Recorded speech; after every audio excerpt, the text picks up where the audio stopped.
So, we are currently sa Sariaya and nakahanap kami ng ilog na pwedeng pagliguan ng mga bagets. Ayan o. Though hindi siya ganun kalalim ng water. How many years? 2010. So almost 15 years. Na? Nakaligo ulit sa ilog. Ilog? Ayan o. Lamig ng tubig. Malamig ang tubig. Ayan. Uy! Uy! Ang titelas! Saan kayo pupunta? May mga water lilies din doon o. Ay, pwede no. Pwede no. Dahon ng saging. Ano, may mga puno ng saging sa taas. Tayo pupunta.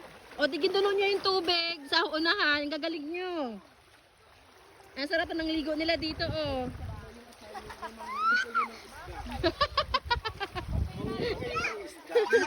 Tapos doon sa dulo ay mga kalabaw na nanginginain.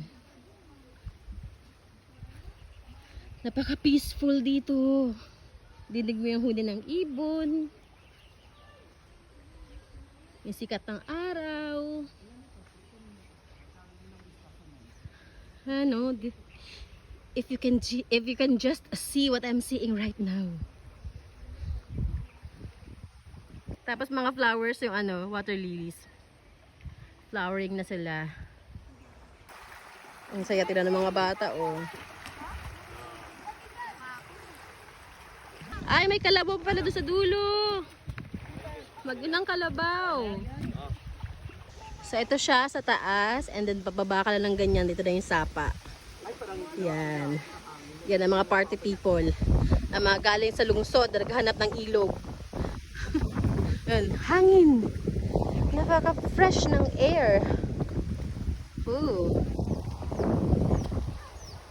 Sarap sana dito mag-inom, no?